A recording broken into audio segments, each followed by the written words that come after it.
জলটাও খাইয়ে দিতে হচ্ছে। দেখো অবস্থা, হাতে এইদিকে বিস্কুট, ওইদিকে ফোন, ফোন ছাড়া যাবে না। এই হচ্ছে অবস্থা। আবার বলে বউকে সব করিয়ে করে দেয়। বউ যে করে দেয় তার প্রমাণগুলো এই যে।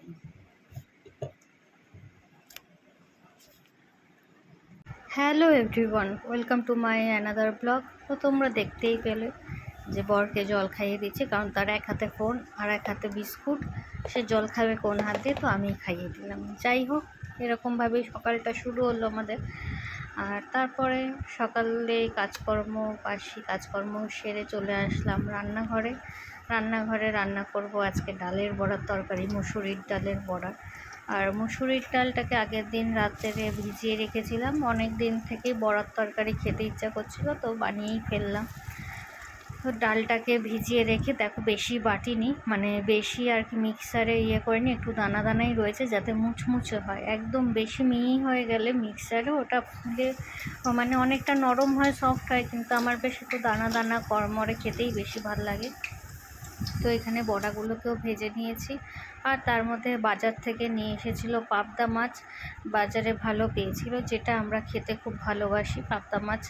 আর বেশ বড় সাইজের ছিল মাছগুলো, আর ওই জন্যই নিয়ে এসেছে। বাজারে পেয়েছে, সব সময় এই বড় সাইজটা পাওয়া যায় না, পেয়েছে তাই নিয়ে এসেছে। তাই ধুয়ে কেটে বেটে সব ডিপ ফ্রিজে রেখে দেবো।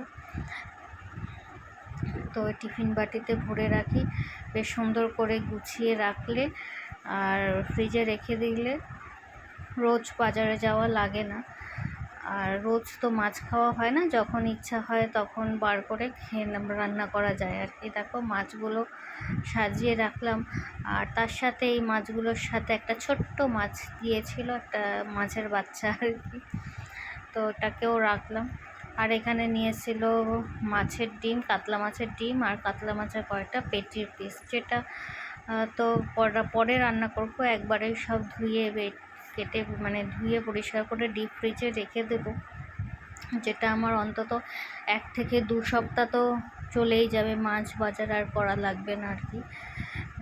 তারপরে মাছের ডিমটাও করব। মাছের ডিমটাকেও আর কাঁচা রাখিনি, মাছের ডিমটাকে ভেজে রেখেছি, শুধু নুন হলুদ দিয়ে ভেজে হালকা ভেজে রেখে দিয়েছি। আর একটুখানি করব হচ্ছে শুধু ভাজা খাওয়ার জন্য, যেটা দিয়েছিলাম কাঁচা পেঁয়াজ, রসুন আর লঙ্কা, এই দিয়ে ডিমটাকে ভালো করে মেখে নিয়েছিলাম। মেখে ওটা শুধু ভাতের সাথে খাবো বলে ভাজবো। আর এইদিকে রান্না করতে করতে দেখো পুরো মেঘে ঢেকে গেছে, এত পুরো কালো মেঘ। হঠাৎ করে রান্না করতে করতে দেখছি পুরো কালো মেঘ, চারিদিক পুরো অন্ধকার হয়ে গেছে।